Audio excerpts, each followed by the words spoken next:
Dear friends, ಎಲ್ರಿಗೂ ನಮಸ್ಕಾರ. Welcome to ಜ್ಞಾನ ಗಂಗೋತ್ರಿ. ಸೊ ಇವತ್ತಿನ ಇನ್ಕ್ವೆಸ್ಟ್ ಕರೆಂಟ್ ಅಫೇರ್ಸ್ ನ ಸ್ಟಾರ್ಟ್ ಮಾಡೋದಕ್ಕಿಂತ ಮುಂಚೆ, ಜ್ಞಾನ ಗಂಗೋತ್ರಿ ಸಂಸ್ಥೆಯಲ್ಲಿ ಪ್ರತಿ ಭಾನುವಾರ ನಡೆಸ್ತಕ್ಕಂಥ ವೀಕ್ಲಿ ಜನರಲ್ ಸ್ಟಡೀಸ್ ಟೆಸ್ಟ್ ಅಥವಾ ಸಾಮಾನ್ಯ ಜ್ಞಾನಕ್ಕೆ ಸಂಬಂಧಪಟ್ಟಂತೆ ನಡೆಸ್ತಕ್ಕಂಥ ಅಣುಕು ಪರೀಕ್ಷೆಗಳ ಸೀರೀಸ್ ನ 25ನೇ ಪರೀಕ್ಷೆಯನ್ನ ನಾವು ನಾಳೆ ಕಂಡಕ್ಟ್ ಮಾಡ್ತಾ ಇದ್ದೇವೆ. ಸೊ ಈ ಪ್ರಶ್ನೆ ಪತ್ರಿಕೆ ಕನ್ನಡ ಮತ್ತು ಇಂಗ್ಲಿಷ್ ಎರಡೂ ಭಾಷೆಗಳಲ್ಲಿ ಇರುತ್ತೆ. ಪರೀಕ್ಷೆಯನ್ನ ನೀವು ಆಫ್ಲೈನ್ ಅಥವಾ ಆನ್ಲೈನ್ ಮೋಡ್ ನಲ್ಲಿ ತೆಗೆದುಕೊಳ್ಬಹುದಾಗಿರುತ್ತೆ.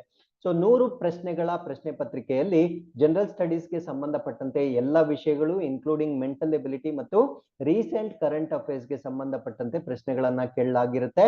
ಸೊ ಪರೀಕ್ಷೆಯ ನಂತರ ನಿಮ್ಮ ಸ್ಕೋರ್ ಎಷ್ಟಾಗಿದೆ ಮತ್ತು ನಿಮಗೆ ಎಕ್ಸ್ಪ್ಲನೇಟರಿ ಕೀ ಆನ್ಸರ್ಸ್ ನ ಕೂಡ ಕೊಡಲಾಗುತ್ತೆ. So very soon lot of notifications expected ಇರೋದ್ರಿಂದ ನಿಮ್ಮ ತಯಾರಿಕೆಯನ್ನ ಚುರುಕುಗೊಳಿಸ್ತಕ್ಕಂಥ ಒಂದು ಪ್ರಯತ್ನ ಇದಾಗಿರುತ್ತೆ. ಸೊ ಈ ಒಂದು ಪರೀಕ್ಷೆಗೆ ಕುರಿತಂತೆ ಹೆಚ್ಚಿನ ಮಾಹಿತಿಗಾಗಿ ಇಲ್ಲಿ ಕಾಣ್ತಾ ಇರ್ತಕ್ಕಂಥ ಸಂಖ್ಯೆಗೆ ನೀವು ಕರೆ ಮಾಡಬಹುದಾಗಿರುತ್ತೆ.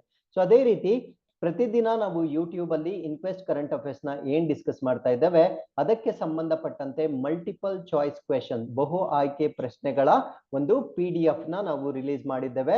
ಸೊ ಇದನ್ನ ನಾವು ಪರೀಕ್ಷಾ ಸುಗಮ ಮಾಸಪತ್ರಿಕೆ ಅಂತ ಟೈಟಲ್ ಕೊಟ್ಟಿರ್ತೇವೆ. ಸೊ ಇದರ ಜುಲೈ ತಿಂಗಳ ಒಂದು ಮಾಸಪತ್ರಿಕೆಯನ್ನ ಜ್ಞಾನ ಗಂಗೋತ್ರಿ ಟೆಲಿಗ್ರಾಮ್ ಚಾನಲ್ ಅಲ್ಲಿ ನಾವು ಅಪ್ಲೋಡ್ ಮಾಡಿರ್ತೇವೆ. ಸೊ ಮಿಕ್ಕಿದ ಎಲ್ಲಾ ಒಂದು ಮಾಸಪತ್ರಿಕೆಗಳನ್ನು ವೆರಿ ಶಾರ್ಟ್ಲಿ ನಾವು ಅಪ್ಲೋಡ್ ಮಾಡಲಿದ್ದೇವೆ. ಸೊ ಇಲ್ಲಿ ಕರೆಂಟ್ ಅಫೇರ್ಸ್ ಗೆ ಸಂಬಂಧಪಟ್ಟಂತೆ ಪ್ರಶ್ನೆಯನ್ನ ಕೊಟ್ಟಿರ್ತೇವೆ. ಸೊ ಅದಕ್ಕೆ ಸಂಬಂಧಪಟ್ಟಂತೆ ಎಕ್ಸ್ಪ್ಲನೇಟರಿ ಆನ್ಸರ್ಸ್ ನ ಕೂಡ ಕೊಟ್ಟಿರ್ತೇವೆ. ಸೊ ಈ ಒಂದು PDF ಕನ್ನಡ ವರ್ಷನ್ ಮತ್ತೆ ಇಂಗ್ಲಿಷ್ ವರ್ಷನ್ ಸೊ ಎರಡನ್ನು ಪ್ರತ್ಯೇಕವಾಗಿ ನೀಡಲಾಗಿರುತ್ತೆ. ಸೊ ಈ PDF ನ ಮುಖಾಂತರ ನೀವು ಪ್ರಚಲಿತ ಘಟನೆಗಳನ್ನ ಪ್ರಾಕ್ಟೀಸ್ ಮಾಡಬಹುದಾಗಿರುತ್ತೆ. ಸೊ ಈ PDF ಗಾಗಿ ನೀವು ಜ್ಞಾನ ಗಂಗೋತ್ರಿ ಟೆಲಿಗ್ರಾಮ್ ಚಾನಲ್ ಅಲ್ಲಿ PDF ನ ನೀವು ಡೌನ್ಲೋಡ್ ಮಾಡ್ಕೊಳ್ಬಹುದಾಗಿರುತ್ತೆ. So with this let's get into inquest current affairs. ಇವತ್ತಿನ ತರಗತಿಯಲ್ಲಿ ನಾವು 9 ಮತ್ತು 10ನೇ ಸೆಪ್ಟೆಂಬರ್ 2022ರ ಪ್ರಚಲಿತ ಘಟನೆಗಳನ್ನ ಡಿಸ್ಕಸ್ ಮಾಡ್ತಾ ಇದ್ದೀವಿ. ಈ ಎಲ್ಲ ಪ್ರಚಲಿತ ಘಟನೆಗಳನ್ನ ಇಲ್ಲಿ ಕಾಣ್ತಿರ್ತಕ್ಕಂಥ ಎಲ್ಲ ದಿನಪತ್ರಿಕೆಗಳಿಂದ ನಾವು ಸೋರ್ಸ್ ಮಾಡಿರ್ತೇವೆ. At the end of the presentation we will have given inquest challenge quiz. ಇದರಲ್ಲಿ first 10 students who give the correct answers will be acknowledged in the next presentation. And articles ಮಧ್ಯದಲ್ಲೂ ಕೂಡ ಒಂದು ಪ್ರಶ್ನೆನ ಕೇಳ್ತೇವೆ, ಅದಕ್ಕೂ ಉತ್ತರವನ್ನ ನೀವು ಕಮೆಂಟ್ಸ್ ಅಲ್ಲಿ ತಿಳಿಸಬಹುದಾಗಿರುತ್ತೆ. ಈ ಎಲ್ಲಾ ಚಟುವಟಿಕೆಗಳು ನಿಮ್ಮ ಎಲ್ಲ ಸ್ಪರ್ಧಾತ್ಮಕ ಪರೀಕ್ಷೆಗಳಿಗೆ ಉಪಯುಕ್ತವಾಗಿರ್ತವೆ. Before getting into today's articles, these are the key answers of InQuest challenge number 249, and we appreciate Govardhan, Anil, Sunil, Natasha, Veerasheva, Rajesh, Mutturaj, Kumar, Naveen, Bharat, Yogesh for giving correct answers. Thank you very much for your participation. With this, let's get into the first article. World dairy summit ಅಥವಾ ವಿಶ್ವ dairy ಶೃಂಗಸಭೆ. So ಇದನ್ನ ಎಲ್ಲಿ inaugurate ಮಾಡ್ತಾ ಇದ್ದಾರೆ? So dairy ಉತ್ಪಾದನೆ ಏನಿದೆ ಅಥವಾ ಹಾಲಿನ ಉತ್ಪಾದನೆ ಏನಿದೆ, ಸೊ ಇದರಲ್ಲಿ ಭಾರತದ ಸಿಗ್ನಿಫಿಕೆನ್ಸ್ ಅಥವಾ ಪ್ರಾಮುಖ್ಯತೆ ಏನು ಎಲ್ಲದನ್ನ ಈ ಒಂದು ಆರ್ಟಿಕಲ್ ಅಲ್ಲಿ ನಾವು ಕಂಪ್ಲೀಟ್ ಆಗಿ ಡಿಸ್ಕಸ್ ಮಾಡ್ತಾ ಬರೋಣ. ಸೊ ಈ ಒಂದು ಶೃಂಗಸಭೆಯನ್ನ 12ನೇ ತಾರೀಕು ಅಂದ್ರೆ ಇದೇ ತಿಂಗಳು 12ನೇ ತಾರೀಕು ಪ್ರಧಾನ ಮಂತ್ರಿಗಳು ನೋಯ್ಡಾದಲ್ಲಿ ಇನಾಗ್ರೇಟ್ ಮಾಡ್ತಾ ಇದ್ದಾರೆ. ಜ್ಞಾಪಕ ಇಟ್ಕೊಳ್ಳಿ, this place is very important. So ವಿಶ್ವ ಡೈರಿ ಶೃಂಗಸಭೆ ಎಲ್ಲಿ ನಡೀತು ಈ ವರ್ಷ ಅಂತ ಪ್ರಶ್ನೆ ಕೇಳಿದ್ರೆ ನೋಯ್ಡಾ ಅಂತ ನಿಮ್ಗೆ ಗೊತ್ತಿರ್ಬೇಕಾಗಿರುತ್ತೆ. ಸೊ ಈ ರೀತಿಯ ಶೃಂಗಸಭೆ ಭಾರತದಲ್ಲಿ ನಡೀತಾ ಇರ್ತಕ್ಕಂಥದ್ದು ಆಫ್ಟರ್ 48 ಇಯರ್ಸ್ ಆಫ್ ಗ್ಯಾಪ್ ಆಗಿರುತ್ತೆ. ಅಂದ್ರೆ 48 ವರ್ಷಗಳ ನಂತರ ಭಾರತ ಈ ರೀತಿಯ ಶೃಂಗಸಭೆಯನ್ನ ಆಯೋಜನೆ ಮಾಡಲಾಗ್ತಾ ಇದೆ. ಸೊ ಈ ಒಂದು ಶೃಂಗಸಭೆಯಲ್ಲಿ ಪ್ರಪಂಚದಾದ್ಯಂತ 1500ಕ್ಕೂ ಹೆಚ್ಚು ಪಾರ್ಟಿಸಿಪೇಟ್ ಮಾಡಬಹುದಾಗಿರ್ತಕ್ಕಂಥ ಒಂದು ಶೃಂಗಸಭೆ ಆಗಿರುತ್ತೆ. ಹಾಗಿದ್ರೆ ಭಾರತ ಮತ್ತು ಹಾಲಿನ ಉತ್ಪಾದನೆಗೆ ಸಂಬಂಧಪಟ್ಟಂತೆ ಯಾವ ಒಂದು ಮಾಹಿತಿ ನಮ್ಗೆ ಗೊತ್ತಿರಬೇಕಾಗಿರುತ್ತೆ ಅಂದ್ರೆ, India is currently the largest milk producer. So ಪ್ರಸ್ತುತವಾಗಿ ಭಾರತ ವಿಶ್ವದಲ್ಲಿಯೇ ಅತಿ ದೊಡ್ಡ ಹಾಲು ಉತ್ಪಾದಕ ರಾಷ್ಟ್ರವಾಗಿರುತ್ತೆ. ಸೊ ಪ್ರಪಂಚದ ಟೋಟಲ್ ಪ್ರೊಡಕ್ಷನ್ ಏನಿದೆ ಅದರಲ್ಲಿ 21% ಆಫ್ ದಿ ಮಿಲ್ಕ್ ಏನಿದೆ ಅದು ಭಾರತದಲ್ಲಿ ಉತ್ಪಾದನೆ ಆಗ್ತಕ್ಕಂಥ ಒಂದು ಪ್ರಾಡಕ್ಟ್ ಆಗಿರುತ್ತೆ. ಸೊ ಇದರ ಒಂದು ಹಿಸ್ಟರಿಯನ್ನ ನಾವು ನೋಡಿದಾಗ, under the guidance of the former prime minister Lal Bahadur Shastri ಅಂದ್ರೆ ಮಾಜಿ ಪ್ರಧಾನಿ ಲಾಲ್ ಬಹದ್ದೂರ್ ಶಾಸ್ತ್ರಿ ಅವರ ಮಾರ್ಗದರ್ಶನದಲ್ಲಿ ಇನ್ ದ ಇಯರ್ 1965 ಅಂದ್ರೆ 1965ರಲ್ಲಿ ಭಾರತ ದೇಶದಲ್ಲಿ ನ್ಯಾಷನಲ್ ಡೈರಿ ಡೆವಲಪ್ಮೆಂಟ್ ಬೋರ್ಡ್ ಅಂದ್ರೆ ರಾಷ್ಟ್ರೀಯ ಡೈರಿ ಅಭಿವೃದ್ಧಿ ಮಂಡಳಿಯನ್ನ ಸ್ಥಾಪನೆ ಮಾಡಲಾಗಿರುತ್ತೆ. ಸೊ ಇದರ ಮೊದಲ ಅಧ್ಯಕ್ಷರನ್ನಾಗಿ ಡಾಕ್ಟರ್ ವರ್ಗೀಸ್ ಕುವರನ್ ರವರನ್ನ ಆಯ್ಕೆ ಮಾಡಲಾಗಿರುತ್ತೆ. ಸೊ ಈ ರೀತಿಯ ಮಂಡಳಿಯನ್ನ ಭಾರತ ದೇಶದ ಗುಜರಾತ್ ನಲ್ಲಿ ಸ್ಥಾಪನೆ ಮಾಡಲಾಗಿರುತ್ತೆ. ಸೊ ಇಷ್ಟು ಮಾಹಿತಿ ಈ ಒಂದು ಡೈರಿ ಶೃಂಗದ ಸಭೆಯ ಬಗ್ಗೆ ನಮ್ಗೆ ಗೊತ್ತಿರಬೇಕಾಗಿರುತ್ತೆ. So with this we have come to the second article. This is about UNDP United Nation Development Programme ಅಂತ ನಾವೇನ್ ಕರಿತೇವೆ. ಸೊ ಇದು ರಿಲೀಸ್ ಮಾಡಿರ್ತಕ್ಕಂತ ಹ್ಯೂಮನ್ ಡೆವಲಪ್ಮೆಂಟ್ ಇಂಡೆಕ್ಸ್ ಅಥವಾ ಮಾನವನ ಅಭಿವೃದ್ಧಿ ಸೂಚ್ಯಾಂಕದ ಬಗ್ಗೆ ನಾವು ಡಿಸ್ಕಸ್ ಮಾಡ್ತಾ ಇದ್ದೇವೆ. ಸೊ ಮಾನವನ ಅಭಿವೃದ್ಧಿ ಸೂಚ್ಯಾಂಕ ಅಂದ್ರೆ ಏನು ಅಂತ ನಾನು ನೆಕ್ಸ್ಟ್ ಎಕ್ಸ್ಪ್ಲೈನ್ ಮಾಡ್ತೀನಿ. ಅದಕ್ಕಿಂತ ಮುಂಚೆ ರ್ಯಾಂಕಿಂಗ್ಸ್ ಅಂದ್ರೆ ಯಾವ ಯಾವ ರಾಷ್ಟ್ರಗಳು ಟಾಪ್ ಅಲ್ಲಿ ಇದಾವೆ, ಯಾವ್ದು ಬಾಟಮ್ ಅಲ್ಲಿ ಇದಾವೆ ಅನ್ನೋದು ನಮ್ಮ ಪರೀಕ್ಷೆಗೆ ಬಹಳ ಇಂಪಾರ್ಟೆಂಟ್ ಆಗಿರುತ್ತೆ. ಅದಾದ್ಮೇಲೆ ಈ ಒಂದು ಇಂಡೆಕ್ಸ್ ಅನ್ನ ನಾವು ಎಸ್ಸೆ ರೈಟಿಂಗ್ ಮತ್ತು ಮೇನ್ಸ್ ಆನ್ಸರ್ ರೈಟಿಂಗ್ ಅಲ್ಲೂ ಕೂಡ ರಿಲೆವೆಂಟ್ ಕ್ವೆಶನ್ಸ್ ನ ಆನ್ಸರ್ ಮಾಡುವಾಗ ಯೂಸ್ ಮಾಡಬಹುದಾಗಿರುತ್ತೆ. ಹಾಗಿದ್ರೆ ಈ ವರ್ಷ ಅಂದ್ರೆ ನಾವ್ ಇವಾಗ ಮಾತಾಡ್ತಾ ಇರ್ತಕ್ಕಂತ ಒಂದು ಇಂಡೆಕ್ಸ್ ಏನಿದೆ ಇದು 2021ನೇ ಸಾಲಿನ ಇಂಡೆಕ್ಸ್ ಆಗಿರುತ್ತೆ. ಬಟ್ ರಿಲೀಸ್ ಆಗಿರೋದು 2022ರಲ್ಲಿ, ಜ್ಞಾಪಕ ಇಟ್ಕೊಳ್ಳಿ. ಸೊ ಈ ಒಂದು ಇಂಡೆಕ್ಸ್ ನ ಮಾಡ್ಲಿಕ್ಕೆ 191 ರಾಷ್ಟ್ರಗಳಲ್ಲಿ ಸರ್ವೆಯನ್ನ ಮಾಡಲಾಗಿರುತ್ತೆ. ಸೊ 191 ರಾಷ್ಟ್ರಗಳ ಪೈಕಿ ಭಾರತ ರಾಷ್ಟ್ರ 132ನೇ ರ್ಯಾಂಕ್ ಅನ್ನ ಸಾಧಿಸಿರುತ್ತೆ. ಸೊ ಹಾಗಿದ್ರೆ ಇಂಡಿಯಾಗೆ ಬಂದಿರತಕ್ಕಂತ ಸ್ಕೋರ್ ಏನು ಅಂದ್ರೆ 0.6633 ಸ್ಕೋರ್ ನ ಮುಖಾಂತರ ಭಾರತ ದೇಶ 132ನೇ ಸ್ಥಾನವನ್ನ ಪಡೆದುಕೊಂಡಿರುತ್ತೆ. ಸೊ ನಮ್ಮ ನೆರೆಹೊರೆಯ ರಾಷ್ಟ್ರಗಳು ಅಥವಾ ನೈಬರಿಂಗ್ ಕಂಟ್ರೀಸ್ ನಾವು ನೋಡಿದಾಗ ಭೂತಾನ್ ಭಾರತಕ್ಕಿಂತ ಬೆಟರ್ ಇದೆ, 127 ಇರುತ್ತೆ. Bangladesh is also better than us, 129 ಇರುತ್ತೆ. ನೇಪಾಲ್ ನಮ್ಗಿಂತ ಕಳಪೆ ಪ್ರದರ್ಶನ, 143 ಆಗಿರುತ್ತೆ. So Pakistan 161, this is also worse than us. ಹಾಗಿದ್ರೆ ಟಾಪ್ 3 ಪೊಸಿಷನ್ ಅಲ್ಲಿ ಇರ್ತಕ್ಕಂಥ ಕಂಟ್ರೀಸ್ ಯಾವ್ದು ಅಂದ್ರೆ ಫಸ್ಟ್ ಪ್ಲೇಸ್ ಅಲ್ಲಿ ನಾವು ಸ್ವಿಟ್ಜರ್ಲ್ಯಾಂಡ್, ಸೆಕೆಂಡ್ ಪ್ಲೇಸ್ ಅಲ್ಲಿ ನಾವು ನಾರ್ವೆ ಮತ್ತು 3ನೇ ಸ್ಥಾನದಲ್ಲಿ ನಾವು ಐಸ್ಲ್ಯಾಂಡ್ ನ ನೋಡ್ಬೋದಾಗಿರುತ್ತೆ. ಸೊ ಬಾಟಮ್ 3 ಪೊಸಿಷನ್ ಅಲ್ಲಿ ನಾವು ಸೌತ್ ಸುಡಾನ್, ಅದಾದ್ಮೇಲೆ ಚಾಡ್ ಮತ್ತೆ ನೈಗರ್ ಅನ್ನ ನಾವು ನೋಡ್ಬೋದಾಗಿರುತ್ತೆ. ಸೊ ಹಾಗಿದ್ರೆ ಭಾರತ ದೇಶದ ಈ ಒಂದು ಮಾನವನ ಅಭಿವೃದ್ಧಿ ಸೂಚ್ಯಾಂಕ 1990 ಮತ್ತು 2020ಕ್ಕೆ ನಾವು 21ಕ್ಕೆ ಹೋಲಿಕೆ ಮಾಡಿದಾಗ 1990ಯಲ್ಲಿ ನಮ್ಮ ಸ್ಕೋರ್ ಬಂದು 0.434 ಇತ್ತು. ಸೊ ಇವಾಗ ನಮ್ಮ ಸ್ಕೋರ್ ಬಂದು 0.63 ಅಂದ್ರೆ ಇಂಪ್ರೂವ್ ಆಗಿರೋದನ್ನ ನಾವಿಲ್ಲಿ ನೋಡ್ಬೋದಾಗಿರುತ್ತೆ. ಸೊ ಈ ಒಂದು ಅವಧಿಯಲ್ಲಿ 45.9% ಇಂಪ್ರೂವ್ಮೆಂಟ್ ಆಗಿರೋದನ್ನ ನಾವಿಲ್ಲಿ ಗಮನಿಸಬಹುದಾಗಿರುತ್ತೆ. ಸೊ ಈ ಒಂದು ಹ್ಯೂಮನ್ ಡೆವಲಪ್ಮೆಂಟ್ ಇಂಡೆಕ್ಸ್ ನ ಪ್ರಕಾರ ಇಂಡಿಯಾಸ್ ಲೈಫ್ ಎಕ್ಸ್ಪೆಕ್ಟೆನ್ಸಿ ಅಂದ್ರೆ ಜೀವಿತಾವಧಿ ಅಂತ ನಾವೇನ್ ಕರಿತೇವೆ, ಸೊ ಅದು 8.6 ವರ್ಷಗಳು ಇನ್ಕ್ರೀಸ್ ಆಗಿರೋದನ್ನ ನೋಡ್ಬೋದಾಗಿರುತ್ತೆ. So this is positive improvement ಆಗಿರುತ್ತೆ. ಅದಾದ್ಮೇಲೆ ಮೀನ್ ಇಯರ್ಸ್ ಆಫ್ ಸ್ಕೂಲಿಂಗ್ ಅಂದ್ರೆ ಸರಾಸರಿ ಶಾಲೆಗಳ ವರ್ಷ ಅಂತ ಕರಿತೇವೆ. ಅಂದ್ರೆ ದೇಶದಲ್ಲಿ ಇರ್ತಕ್ಕಂತ 25 ವರ್ಷಕ್ಕಿಂತ ಕಡಿಮೆ ಇರ್ತಕ್ಕಂತ ಒಂದು ಜನಸಂಖ್ಯೆ ಏನಿರುತ್ತೆ, ಸೊ ಅವರು ಎಷ್ಟು ವರ್ಷಗಳ ಕಾಲ ಶಾಲೆಗಳಲ್ಲಿ ಅವರ ಸಮಯವನ್ನ ಕಳೆದಿದ್ದಾರೆ ಅನ್ನೋದನ್ನ ಆವರೇಜ್ ಮಾಡಿದಾಗ ಬರ್ತಕ್ಕಂತ ಒಂದು ವ್ಯಾಲ್ಯೂ ಅನ್ನ ನಾವು ಮೀನ್ ಇಯರ್ಸ್ ಆಫ್ ಸ್ಕೂಲಿಂಗ್ ಅಂತ ಕರಿತೇವೆ. ಸೊ ಇದರಲ್ಲಿ ಭಾರತ ದೇಶದ ಸರಾಸರಿ ಶಾಲಾ ವರ್ಷಗಳು ಬಂದು 3.9 ಆಗಿರುತ್ತೆ. ಸೊ ಅದೇ ರೀತಿ ಎಕ್ಸ್ಪೆಕ್ಟೆಡ್ ಅಂದ್ರೆ ಮುಂದೆ ಆಗಬಹುದಾಗಿರ್ತಕ್ಕಂಥ ಸರಾಸರಿ ಸ್ಕೂಲಿಂಗ್ ಇಯರ್ಸ್ ಕೂಡ ಸೇಮ್ ನಂಬರ್ ಇರುತ್ತೆ, ಅದು ಕೂಡ 3.9 ಇಯರ್ಸ್ ಇರುತ್ತೆ. ಸೊ ಅದಾದ್ಮೇಲೆ GNI ಅಂದ್ರೆ ಗ್ರಾಸ್ ನ್ಯಾಷನಲ್ ಇನ್ಕಮ್ ಅಥವಾ ರಾಷ್ಟ್ರೀಯ ಒಂದು ಆದಾಯ ಅಂತ ನಾವೇನ್ ಕರಿತೇವೆ, ಸೊ ಅದು ಪರ್ ಕ್ಯಾಪಿಟಾ ಅಂದ್ರೆ ತಲಾದಾಯವನ್ನ ನಾವು ಕಂಪೇರ್ ಮಾಡಿದಾಗ 268.1% ಇರೋದನ್ನ ನಾವಿಲ್ಲಿ ಗಮನಿಸಬಹುದಾಗಿರುತ್ತೆ. ಸೊ 2011 ನಿಂದ ನಾವು 2021 ವರೆಗೂ ನಾವು ನೋಡಿದಾಗ, ಸೊ 2011 ನಿಂದ ನಮ್ಮ ಒಂದು ಹ್ಯೂಮನ್ ಡೆವಲಪ್ಮೆಂಟ್ ಇಂಡೆಕ್ಸ್ ಅಂತಕ್ಕಂಥದ್ದು ಏರಿಕೆ ಆಗಿರೋದನ್ನ ನಾವು ನೋಡ್ಬೋದಾಗಿರುತ್ತೆ.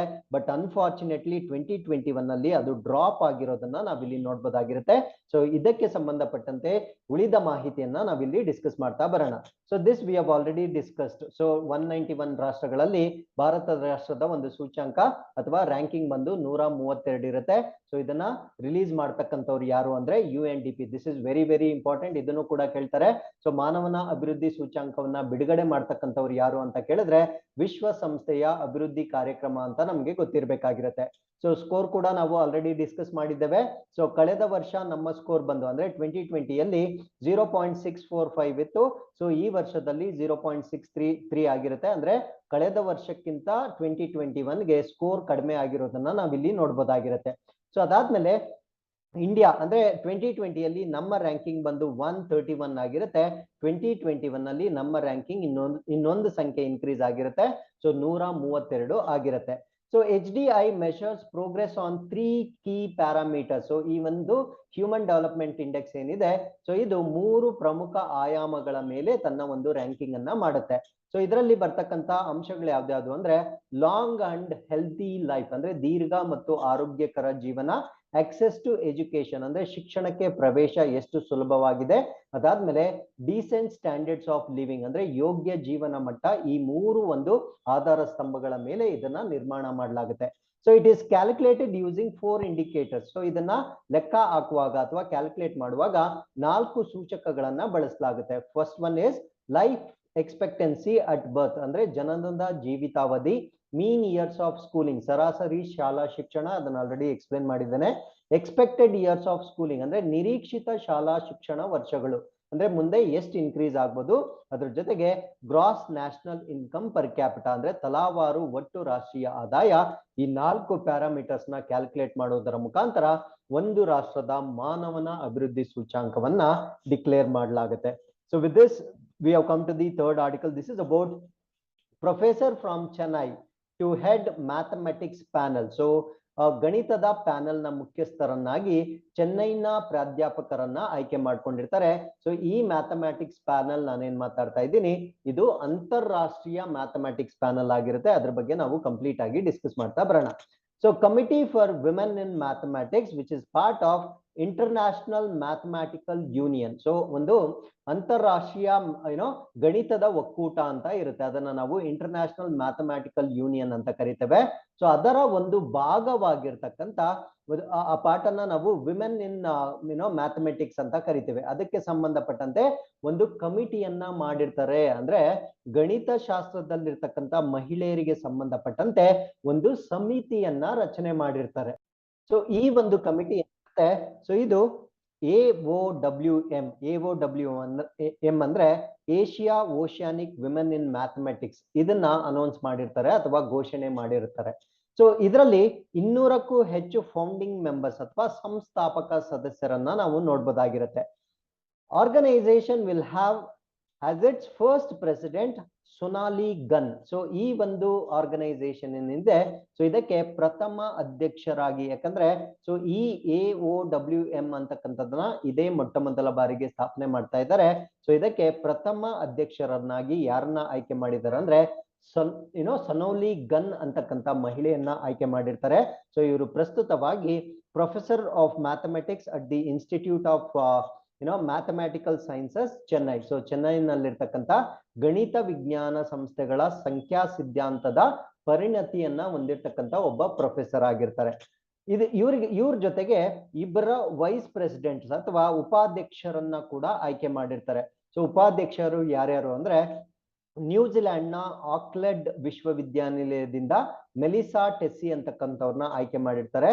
ಫಿಲಿಪೈನ್ಸ್ ವಿಶ್ವವಿದ್ಯಾನಿಲಯದಿಂದ ಡಿಲಿಮನ್ ನಿಂದ ಪೊಲ್ಲಿ ಸೈ ಅಂತಕ್ಕಂಥವರನ್ನ ಆಯ್ಕೆ ಮಾಡಿರ್ತಾರೆ. So IMU is the body that awards the field medals and the highest honour in mathematics. So ಈ ಇಂಟರ್ನ್ಯಾಷನಲ್ ಮ್ಯಾಥಮ್ಯಾಟಿಕಲ್ ಯೂನಿಯನ್ ಅಂತ ನಾವು ಇಷ್ಟೊತ್ತು ಏನ್ ಡಿಸ್ಕಸ್ ಮಾಡಿದ್ವಿ, ಇದು ಗಣಿತ ಶಾಸ್ತ್ರದ ಅತ್ಯುನ್ನತ ಗೌರವವಾದ ಫೀಲ್ಡ್ ಮೆಡಲ್ಸ್ ಅಂತ ನಾವೇನ್ ಕರಿತೇವೆ ಅದನ್ನ ನೀಡ್ತಕ್ಕಂಥ ಒಂದು ಸಂಸ್ಥೆ ಆಗಿರುತ್ತೆ. ಸೊ ಇವಾಗ ಈ ಒಂದು ಕಮಿಟಿಯನ್ನ ಏನ್ ಮಾಡಿದ್ದಾರೆ ಅಂದ್ರೆ ಮಹಿಳೆಯರಿಗೆ ಸಂಬಂಧಪಟ್ಟಂತೆ ಒಂದು ಮ್ಯಾಥಮ್ಯಾಟಿಕಲ್ ಕಮಿಟಿ ಏನ್ ಮಾಡಿದ್ದಾರೆ, ಅದರ ಗುರಿ ಏನು ಅಂದ್ರೆ ಎಕ್ಸ್ಚೇಂಜ್ ಆಫ್ ಇನ್ಫಾರ್ಮೇಶನ್, ಅಂದ್ರೆ ಈ ಒಂದು ಜ್ಞಾನ ಏನಿರುತ್ತೆ ಸೊ ಆ ಒಂದು ಜ್ಞಾನದ ವಿನಿಮಯ ಮಾಡ್ಲಿಕ್ಕೆ, ಅದಾದ್ಮೇಲೆ to increase number of women mathematicians working on their PhDs, ಅಂದ್ರೆ ಈ ಒಂದು ಗಣಿತ ಶಾಸ್ತ್ರದಲ್ಲಿ PhD ಮಾಡ್ತಕ್ಕಂಥ ಮಹಿಳೆಯರ ಸಂಖ್ಯೆಯನ್ನ ಹೆಚ್ಚು ಮಾಡ್ತಕ್ಕಂಥದ್ದು ಈ ಒಂದು ಸಮಿತಿಯ ಪ್ರಮುಖ ಉದ್ದೇಶವಾಗಿರುತ್ತೆ. So with this we have come to the fourth article. This is about James Dyson award national category, ಅಂದ್ರೆ ರಾಷ್ಟ್ರೀಯ ವಿಭಾಗದಲ್ಲಿ ಜೇಮ್ಸ್ ಡೈಸನ್ ಪ್ರಶಸ್ತಿ ಇಬ್ಬರು ಭಾರತೀಯರಿಗೆ ಬಂದಿರುತ್ತೆ. ಸೊ ಅವರ ಬಗ್ಗೆ ನಾವು ಕಂಪ್ಲೀಟ್ ಆಗಿ ಡಿಸ್ಕಸ್ ಮಾಡ್ತಾ ಬರೋಣ. 2 engineering students from the Indian Institute of Science Bengaluru. So ಬೆಂಗಳೂರಿನ ಇಂಡಿಯನ್ ಇನ್ಸ್ಟಿಟ್ಯೂಟ್ ಆಫ್ ಸೈನ್ಸ್ ನಲ್ಲಿ ಅಭ್ಯಾಸ ಮಾಡ್ತಾ ಇರ್ತಕ್ಕಂಥ ಇಬ್ಬರು ಇಂಜಿನಿಯರಿಂಗ್ ವಿದ್ಯಾರ್ಥಿಗಳಿಗೆ 2022ನೇ ಸಾಲಿನ ಜೇಮ್ಸ್ ಡೈಸನ್ ಅವಾರ್ಡ್ ಅನ್ನ ಕೊಟ್ಟಿರ್ತಾರೆ. ಸೊ ಇವರು ರಾಷ್ಟ್ರೀಯ ವಿಜೇತರಾಗಿರ್ತಾರೆ ಭಾರತ ದೇಶದಿಂದ. ದೇ ಇನೋವೇಟೆಡ್, ಅಂದ್ರೆ ಇವರು ಮಾಡಿರ್ತಕ್ಕಂಥ ಸಾಧನೆ ಏನು ಅಂದ್ರೆ ಎಪಿ ಶಾಟ್ ಅಂತಕ್ಕಂಥದ್ದನ್ನ ಅವರು ಆವಿಷ್ಕಾರ ಮಾಡಿರ್ತಾರೆ.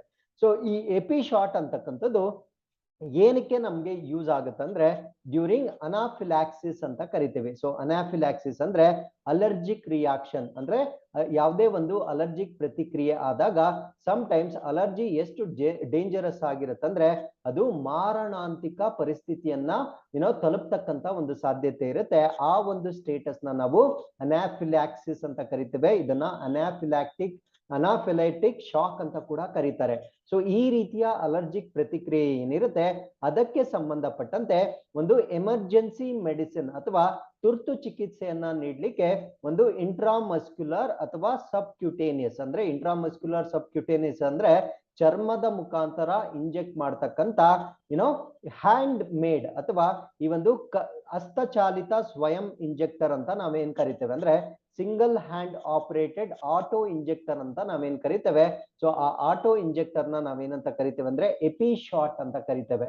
ಸೊ ಈ ರೀತಿಯ ಎಪಿ ಶಾಟ್ ಅನ್ನ ಡೆವಲಪ್ ಮಾಡಿರುವ ಕಾರಣಕ್ಕಾಗಿ ಈ ಇಬ್ಬರು ಇಂಜಿನಿಯರಿಂಗ್ ವಿದ್ಯಾರ್ಥಿಗಳಿಗೆ ಡೈಸನ್ ಅವಾರ್ಡ್ 2022 ಅನ್ನ ಕೊಟ್ಟಿರ್ತಾರೆ. ಸೊ ಹಾಗಿದ್ರೆ ಅವರಿಬ್ಬರ ಹೆಸರೇನು ಅಂದ್ರೆ ಅರ್ಜುನ್, ಮತ್ತೆ ಒಬ್ಬರ ಹೆಸರು ಅರ್ಜುನ್, ಇನ್ನೊಬ್ಬರ ಹೆಸರು ಕೃಷ್ಣನ್ ಅಂತ ಅವರ ಹೆಸರಾಗಿರುತ್ತೆ. ಸೊ ಇವರಿಗೆ 4.6 ಲಕ್ಷ ಒಂದು ಬಹುಮಾನವನ್ನ ಕೊಟ್ಟಿರ್ತಾರೆ. ಸೊ ಅದಾದ್ಮೇಲೆ they get to represent India in the international round. So ಇವರು ಭಾರತ ದೇಶವನ್ನ ಅಂತಾರಾಷ್ಟ್ರೀಯ ಸುತ್ತಿನಲ್ಲೂ ಕೂಡ ಪ್ರತಿನಿಧಿಸಲಿಕ್ಕೆ ಆಯ್ಕೆ ಆಗಿರ್ತಾರೆ.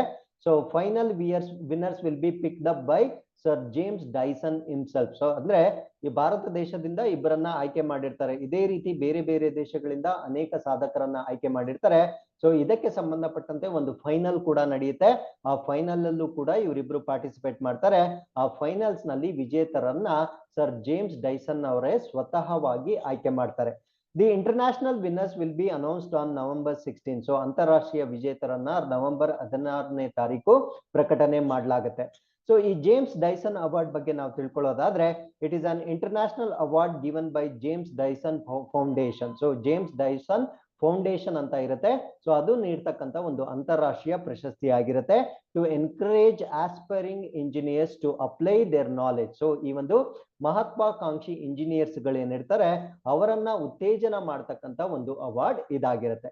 So with this we have come to the 5th article. This is about award of meritorious service medal by government of Singapore. So Singapore ಸರ್ಕಾರದಿಂದ ಭಾರತೀಯನಿಗೆ ಮೆರಿಟೋರಿಯಸ್ ಸೇವಾ ಪದಕ ಪ್ರಶಸ್ತಿಯನ್ನ ಕೊಟ್ಟಿರ್ತಾರೆ.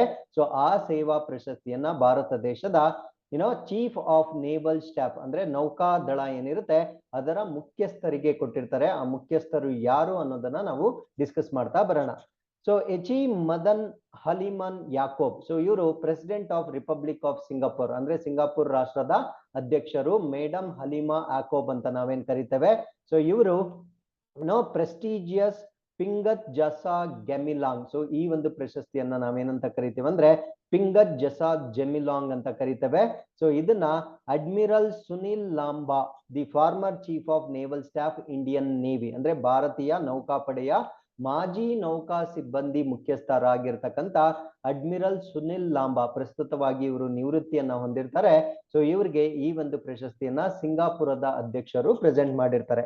So the award is in the recognition of strong bilateral defence ties, ಅಂದ್ರೆ ಭಾರತ ಮತ್ತು Singapore ನಡುವಿನ ಒಂದು ಉತ್ತಮವಾದ ದ್ವಿಪಕ್ಷೀಯ ರಕ್ಷಣಾ ಬಾಂಧವ್ಯವನ್ನ ಎಕ್ಸ್ಪ್ರೆಸ್ ಮಾಡ್ತಕ್ಕಂತ ಒಂದು ಅವಾರ್ಡ್ ಆಗಿರುತ್ತೆ.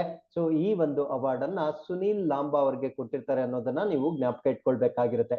ಸೊ ಸುನಿಲ್ ಲಾಂಬಾ ಅವ್ರ ಬಗ್ಗೆ ನಾವು ತಿಳ್ಕೊಳ್ಳೋದಾದ್ರೆ ಡ್ಯೂರಿಂಗ್ ಈಸ್ ಟೆನ್ಯೂರ್, ಅಂದ್ರೆ ಅವರು ಒಂದು ಕರ್ತವ್ಯವನ್ನ ನಿರ್ವಹಿಸ್ತಕ್ಕಂಥ ಸಮಯದಲ್ಲಿ Indian navy hosted 25th edition of Singapore India maritime bilateral exercise, ಅಂದ್ರೆ ಭಾರತ ಮತ್ತು ಸಿಂಗಪುರ್ ನಡುವೆ ನಡೀತಕ್ಕಂಥ ಒಂದು ದ್ವಿಪಕ್ಷೀಯ ಅಭ್ಯಾಸ ಅಂತ ನಾವೇನ್ ಕರಿತೇವೆ, ಅದರ ಆವೃತ್ತಿಯ 25ನೇ ಆವೃತ್ತಿ, ಇದನ್ನ ನಾವು ಸಿಂಬೆಕ್ಸ್ ಅಂತ ಕರಿತೇವೆ. ಸೊ ಈ ಒಂದು ಸಿಂಬೆಕ್ಸ್ ಅಂತಕ್ಕಂಥ ಒಂದು ಆವೃತ್ತಿ ಏನಿರುತ್ತೆ ಅದನ್ನ ಆಯೋಜನೆ ಮಾಡಿರ್ತಕ್ಕಂಥ ಪ್ರಮುಖರಲ್ಲಿ ಇವರು ಕೂಡ ಒಬ್ಬರಾಗಿರ್ತಾರೆ. So with this we have come to the 7th article. This is about e Daakhil portal. So ನಿಮ್ಗೆ ಈ ದಾಖಿಲ್ ಪೋರ್ಟಲ್ ಯಾವುದಕ್ಕೆ ಸಂಬಂಧಪಟ್ಟಿದ್ದು ಅಂತ ಪ್ರಶ್ನೆ ಕೇಳ್ತಕ್ಕಂಥ ಸಾಧ್ಯತೆ ಇರುತ್ತೆ. ಸೊ ಅದಕ್ಕೆ ಉತ್ತರವನ್ನ ನಾವು ಕಂಡುಕೊಳ್ತಾ ಬರೋಣ. ಸೊ ಈ ದಾಖಿಲ್ ಪೋರ್ಟಲ್ ಅಂದ್ರೆ ಏನು? ಸೊ ಈ ದಾಖಿಲ್ ಪೋರ್ಟಲ್ ಅಂದ್ರೆ ಸೊ ಇದು ಗ್ರಾಹಕರಿಗೆ ಅಂದ್ರೆ ಕನ್ಸ್ಯೂಮರ್ಸ್ ಅಂತ ನಾವೇನ್ ಕರಿತೇವೆ, ಸೊ ಅವರಿಗೆ ಸಂಬಂಧಪಟ್ಟಂತೆ ಒಂದು ಪೋರ್ಟಲ್ ಆಗಿರುತ್ತೆ. So it is developed under consumer protection act 2019, ಅಂದ್ರೆ ಗ್ರಾಹಕರ ಸಂರಕ್ಷಣೆ ಕಾಯ್ದೆ 2019 ಅಡಿಯಲ್ಲಿ ಇದನ್ನ ಅಭಿವೃದ್ಧಿ ಮಾಡಲಾಗಿರುತ್ತೆ. ಸೊ ಇದರ ಮೇನ್ ಪರ್ಪಸ್ ಏನು ಅಂದ್ರೆ for online filing of consumer complaints, ಅಂದ್ರೆ ಗ್ರಾಹಕರು ಯಾವ್ದಾದ್ರು ದಾವೆಗಳನ್ನ ಅಥವಾ ದೂರುಗಳನ್ನ ಹೂಡ್ಬೇಕಾಗಿದ್ರೆ ಅವರು ಸುಲಭವಾಗಿ ಆನ್ಲೈನ್ ಮುಖಾಂತರ ದಾವೆಗಳನ್ನ ಹೂಡ್ಬೋದಾಗಿರುತ್ತೆ. ಸೊ ಈ ಒಂದು ಪೋರ್ಟಲ್ ನ ಯಾವಾಗ ಲಾಂಚ್ ಮಾಡ್ತಾರೆ ಅಂದ್ರೆ ಸೆಪ್ಟೆಂಬರ್ 7, 2020ಗೆ ಲಾಂಚ್ ಮಾಡ್ತಾರೆ. So it is inexpensive and speedy and hassle free mechanism ಆಗಿರುತ್ತೆ. ಅಂದ್ರೆ ಇದು ತುಂಬಾ ಅಗ್ಗವಾಗಿರುತ್ತೆ, ಎಲ್ಗೂ ಓಡಾಡೋ ಅವಶ್ಯಕತೆ ಇಲ್ಲ. ಈ ಒಂದು ಪೋರ್ಟಲ್ ಮುಖಾಂತರ ನೇರವಾಗಿ ನಾವು ದೂರುಗಳನ್ನ ದಾಖಲು ಮಾಡಬಹುದಾಗಿರುತ್ತೆ. ಸೊ ದಾಖಲಾದ ದೂರುಗಳು ತ್ವರಿತವಾಗಿ ವಿಲಾವರಿ ಆಗುತ್ತೆ. ಅದಾದ್ಮೇಲೆ ತೊಂದರೆ ಮುಕ್ತವಾಗಿರ್ತಕ್ಕಂಥ ಒಂದು ಯಾಂತ್ರಿಕ ವ್ಯವಸ್ಥೆ ಆಗಿರುತ್ತೆ. ಸೊ ಕೋವಿಡ್ ಟೈಮ್ ಅಲ್ಲಿ ಈ ಒಂದು ಡಾಕಿಲ್ ಪೋರ್ಟಲ್ ಅಂತಕ್ಕಂಥದ್ದನ್ನ ಸ್ಟಾರ್ಟ್ ಮಾಡ್ತಾರೆ.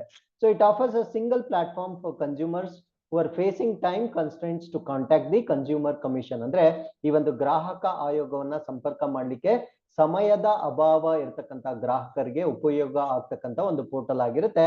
The facility is presently functioning in 33 states and UTs. ಅಂದ್ರೆ ಈ ಒಂದು ಪೋರ್ಟಲ್ ಏನಿದೆ ಇದು 33 ರಾಜ್ಯಗಳು ಮತ್ತು ಕೇಂದ್ರಾಡಳಿತ ಪ್ರದೇಶದಲ್ಲಿ ಕಾರ್ಯನಿರ್ವಹಿಸ್ತಾ ಇರ್ತಕ್ಕಂತ ಒಂದು ಪೋರ್ಟಲ್ ಆಗಿರುತ್ತೆ.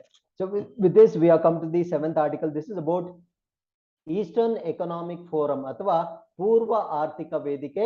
ಈ ಒಂದು ಪೂರ್ವ ಆರ್ಥಿಕ ವೇದಿಕೆಯನ್ನ ಲಾಂಚ್ ಮಾಡ್ತಕ್ಕಂಥವ್ರು ಅಥವಾ ಆರ್ಗನೈಸ್ ಮಾಡ್ತಕ್ಕಂಥವ್ರು ಯಾರು, ಎಷ್ಟು ವರ್ಷಗಳಿಂದ ಈ ರೀತಿಯ ಫೋರಂ ಅನ್ನ ಆರ್ಗನೈಸ್ ಮಾಡ್ತಾ ಇದ್ದಾರೆ, ಸೊ ಇದರ ಉದ್ದೇಶ ಏನು, ಎಲ್ಲವನ್ನ ನಾವು ಕಂಪ್ಲೀಟ್ ಆಗಿ ಡಿಸ್ಕಸ್ ಮಾಡ್ತಾ ಬರೋಣ.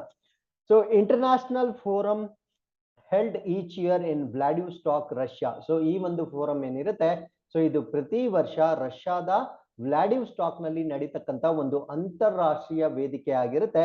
ಸೊ ಇದರ ಮೇನ್ ಪರ್ಪಸ್ ಏನು ಅಂದ್ರೆ to encourage foreign investment in Russia for East. ಅಂದ್ರೆ ರಷ್ಯಾದಲ್ಲಿ ಈ ಒಂದು ವಿದೇಶಿ ಬಂಡವಾಳ ಅಂತ ನಾವೇನ್ ಕರಿತೀವಿ. ಫಾರ್ ಎಕ್ಸಾಂಪಲ್ ಭಾರತ ದೇಶದಲ್ಲಿ ನಾವು FDI ಅಂತ ನಾವೇನ್ ಕರಿತೀವಿ, ಫಾರಿನ್ ಡೈರೆಕ್ಟ್ ಇನ್ವೆಸ್ಟ್ಮೆಂಟ್ ಅಂತ ನಾವೇನ್ ಕರಿತೇವೆ. ಸೊ ಭಾರತದಲ್ಲೂ ಕೂಡ FDI ನ ಇಂಪ್ರೂವ್ ಮಾಡ್ಲಿಕ್ಕೆ ಇದೇ ರೀತಿಯ ಸಭೆಗಳನ್ನ ಕೂಡ ನಡೆಸಲಾಗುತ್ತೆ. So similar to that eastern economic forum ಅಂತಕ್ಕಂಥದ್ದು ರಷ್ಯಾದಲ್ಲಿ ನಡೀತಕ್ಕಂತ ಒಂದು ಸಭೆ ಆಗಿರುತ್ತೆ. ಸೊ ಇದನ್ನ ಯಾವ ವರ್ಷದಿಂದ ಸ್ಟಾರ್ಟ್ ಮಾಡಿದ್ದಾರೆ ಅಂದ್ರೆ 2015 ಇಂದ ಪ್ರತಿ ವರ್ಷ ನಡೆಸ್ತಕ್ಕಂತ ಒಂದು ಸಭೆ ಆಗಿರುತ್ತೆ.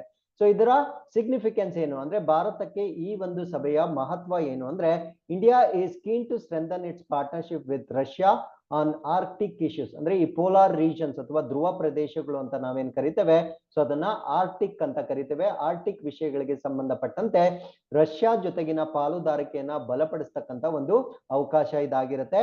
ಅದಾದ್ಮೇಲೆ there is also immense potential for cooperation in the field of energy. ಅಂದ್ರೆ ಈ ಒಂದು ಇಂಧನವನ್ನ ಉತ್ಪಾದನೆ ಮಾಡ್ತಕ್ಕಂಥ ಕ್ಷೇತ್ರದಲ್ಲಿ ಸಹಕಾರ ಅಥವಾ ಅದನ್ನ ಇಂಪ್ರೂವ್ ಮಾಡ್ತಕ್ಕಂಥ ಸಾಮರ್ಥ್ಯವನ್ನ ಕೂಡ ನಾವು ಹೆಚ್ಚು ಮಾಡ್ಕೊಳ್ಬಹುದಾಗಿರುತ್ತೆ.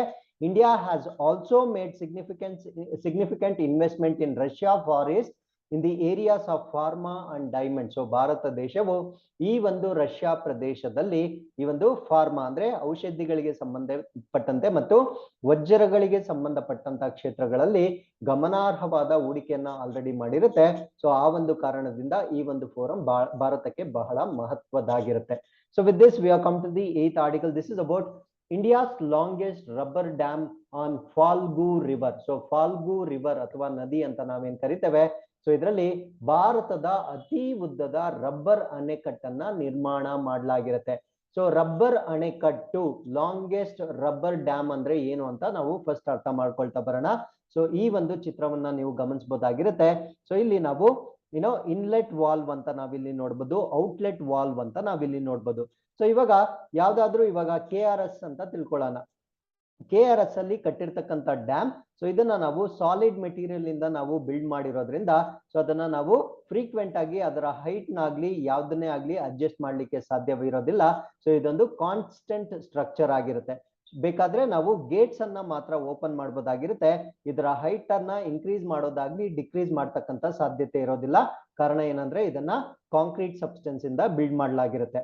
ಸೊ ಈ ಒಂದು ಇದಕ್ಕೆ ಆಪೋಸಿಟ್ ಆಗಿ ರಬ್ಬರ್ ಮೇಡ್ ಒಂದು ಅಣೆಕಟ್ಟನ್ನ ಈಗ ಭಾರತ ದೇಶದಲ್ಲಿ ನಿರ್ಮಾಣ ಮಾಡಲಾಗಿರುತ್ತೆ. ಸೊ ಇದರ ಒಂದು ಅಡ್ವಾಂಟೇಜ್ ಏನು ಅಂದ್ರೆ ಫಾರ್ ಎಕ್ಸಾಂಪಲ್ ಇವಾಗ ನೀರಿನ ಮಟ್ಟ ಇನ್ಕ್ರೀಸ್ ಆಗಿರುತ್ತೆ. ಸೊ ಅವಾಗ ನಾವು ಡ್ಯಾಮ್ ನ ಲೆಂತ್ ಅಥವಾ ಅದರ ಹೈಟ್ ಅನ್ನ ಇನ್ಕ್ರೀಸ್ ಮಾಡ್ಬೇಕಾಗಿದ್ರೆ ಸೊ ಈ ಒಂದು ರಬ್ಬರ್ ಅಣೆಕಟ್ಟು ಏನಿರುತ್ತೆ ಅದಕ್ಕೆ ಇನ್ಲೆಟ್ ವಾಟರ್ ನ ಕಳಿಸುವುದರ ಮುಖಾಂತರ ನಮ್ಮ ಅಣೆಕಟ್ಟಿನ ಎತ್ತರವನ್ನ ನಾವು ಇನ್ಕ್ರೀಸ್ ಮಾಡಬಹುದಾಗಿರುತ್ತೆ.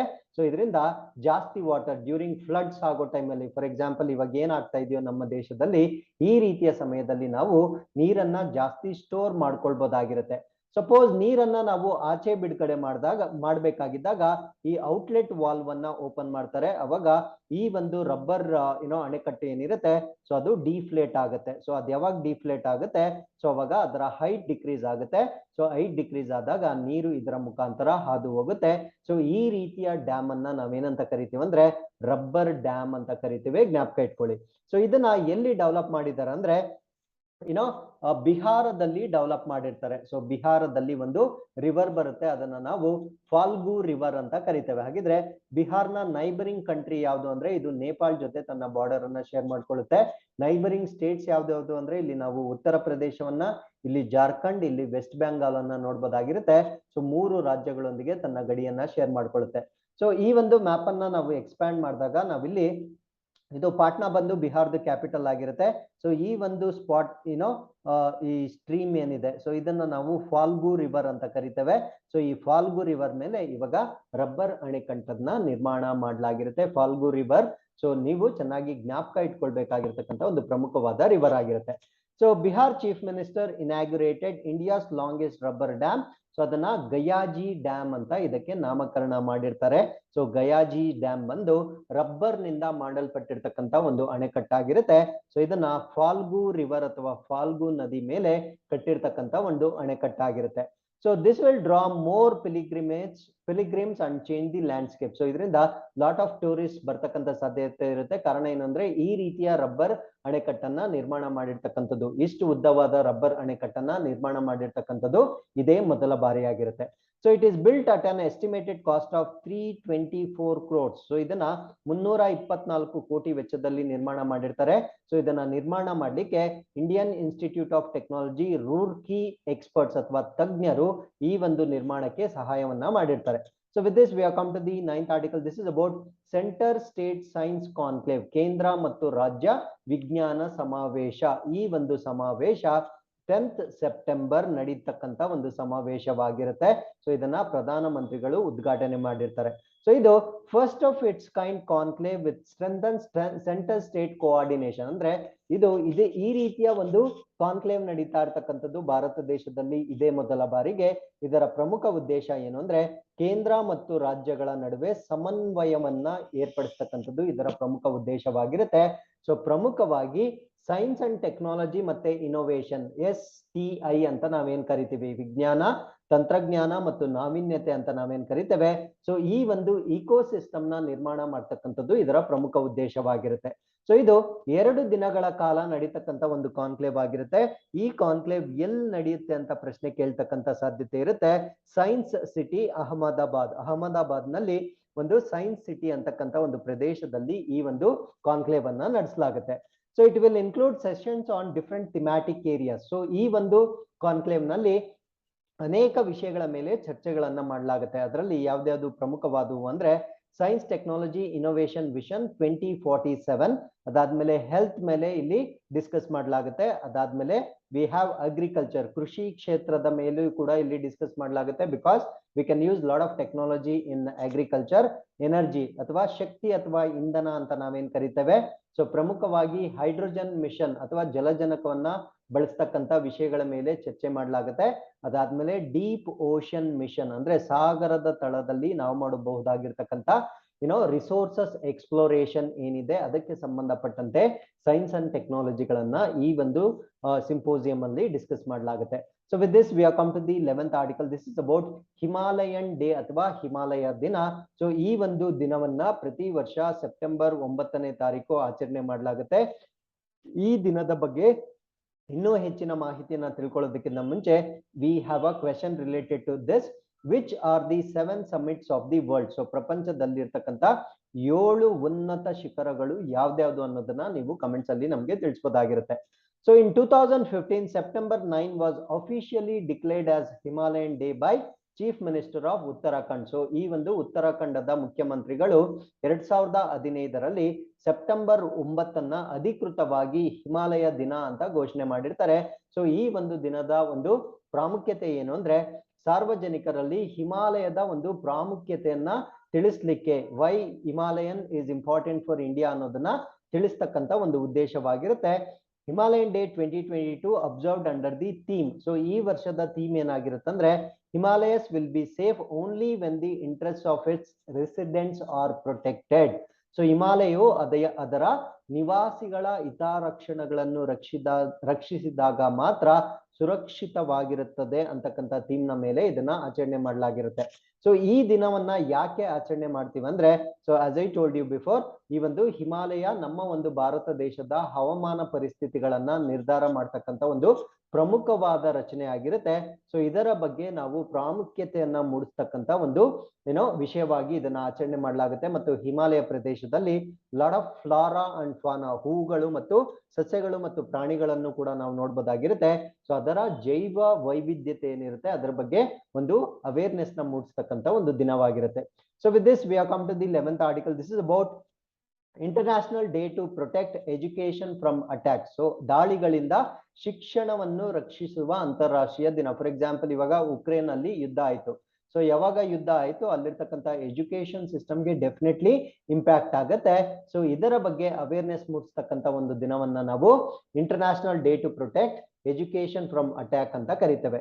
ಸೊ ಈ ದಿನವನ್ನು ಕೂಡ ಪ್ರತಿ ವರ್ಷ ಸೆಪ್ಟೆಂಬರ್ 9ನೇ ತಾರೀಕು ಆಚರಣೆ ಮಾಡಲಾಗುತ್ತೆ.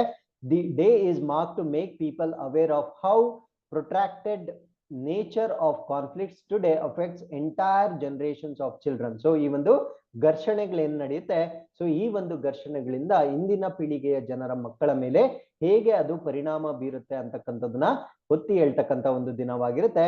Without access to safe education, children living in conflict are at risk of growing up without essential skills and knowledge. So ಯಾವಾಗ ಶಿಕ್ಷಣ ಇರೋದಿಲ್ಲ ಆ ಪ್ರದೇಶದಲ್ಲಿ ವಾಸ ಮಾಡ್ತಕ್ಕಂಥ ಮಕ್ಕಳಿಗೆ ಯಾವುದೇ ಕೌಶಲ್ಯ ಅಥವಾ ಜ್ಞಾನ ಬೆಳವಣಿಗೆ ಆಗೋದಿಲ್ಲ. ಸೊ ಅದು ಬಹಳ ಅಪಾಯಕರವಾಗಿರ್ತಕ್ಕಂಥ ಒಂದು ಡೆವಲಪ್ಮೆಂಟ್ ಆಗಿರುತ್ತೆ. The Yemen civil war, the Ethiopian conflict and recent Russia invasion of Ukraine and Taliban rule in Afghanistan. So ಇವೆಲ್ಲ ಒಂದು ಕಾರಣಗಳಿಂದ ಈ ರಾಷ್ಟ್ರಗಳ ಒಂದು ಶಿಕ್ಷಣ ವ್ಯವಸ್ಥೆ ಹದಗೆಟ್ಟಿರೋದನ್ನ ನಾವಿಲ್ಲಿ ನೋಡ್ಬೋದಾಗಿರುತ್ತೆ. ಸೊ ಈ ದಿನವನ್ನ ಸ್ಥಾಪನೆ ಮಾಡಿದ್ದು 2020ರಲ್ಲಿ ವಿಶ್ವಸಂಸ್ಥೆಯ ಸಾಮಾನ್ಯ ಸಭೆಯಲ್ಲಿ ಈ ದಿನವನ್ನ ಸ್ಟಾರ್ಟ್ ಮಾಡಿರ್ತಾರೆ. So with this we have come to the 12th article. This is about world electric vehicles day ಅಥವಾ ವಿಶ್ವ ಎಲೆಕ್ಟ್ರಿಕ್ ವೆಹಿಕಲ್ಸ್ ಗಳ ದಿನ 2022. ಇದನ್ನು ಕೂಡ ಪ್ರತಿ ವರ್ಷ 9ನೇ ಸೆಪ್ಟೆಂಬರ್ ಆಚರಣೆ ಮಾಡಲಾಗುತ್ತೆ. ಸೊ ಈ ಒಂದು ಆಚರಣೆ ಡೆಫಿನೆಟ್ಲಿ ಗೊತ್ತಿರುತ್ತೆ. ಸೊ ಈ ಒಂದು ಇಂಪಾರ್ಟೆನ್ಸ್ ಆಫ್ ಕ್ಲೀನ್ ಮೊಬಿಲಿಟಿ ಅಂದ್ರೆ ಸ್ವಚ್ಛವಾದ ಚಲನಶೀಲತೆಯನ್ನ ಪ್ರಾಮುಖ್ಯತೆಯನ್ನ ಹೊತ್ತಿ ಹೇಳ್ತಕ್ಕಂಥ ಒಂದು ದಿನವಾಗಿರುತ್ತೆ. ಸೊ ಇದನ್ನ 2020ರಲ್ಲಿ ಫಸ್ಟ್ ಇಯರ್ ಅಂದ್ರೆ ಮೊಟ್ಟ ಮೊದಲ ಬಾರಿಗೆ ಇದನ್ನ ಆಚರಣೆ ಮಾಡಿರ್ತಾರೆ. Since 2019, China is leading the race and has emerged as the top producer and seller of electric vehicles. So 2019ರಿಂದ ಚೀನಾ ರಾಷ್ಟ್ರವು ಪ್ರಪಂಚದಲ್ಲಿಯೇ ಎಲೆಕ್ಟ್ರಿಕ್ ವಾಹನಗಳನ್ನ ಉತ್ಪಾದನೆ ಮಾಡ್ತಕ್ಕಂಥದ್ದು ಮತ್ತು ಮಾರಾಟ ಮಾಡ್ತಕ್ಕಂಥ ಒಂದು ರಾಷ್ಟ್ರವಾಗಿರುತ್ತೆ. ಸೊ ಇಲ್ಲಿಗೆ ಇವತ್ತಿನ ಎಲ್ಲಾ ಪ್ರಚಲಿತ ಘಟನೆಗಳು ಕಂಪ್ಲೀಟ್ ಆಗಿರುತ್ತೆ. With this we have come to inquest challenge number 250. You can just pause the video, go through the questions and give us the answers. So once again, I'll meet you tomorrow with tomorrow's current affairs. Till then, keep reading, be safe. Thank you very much for watching this.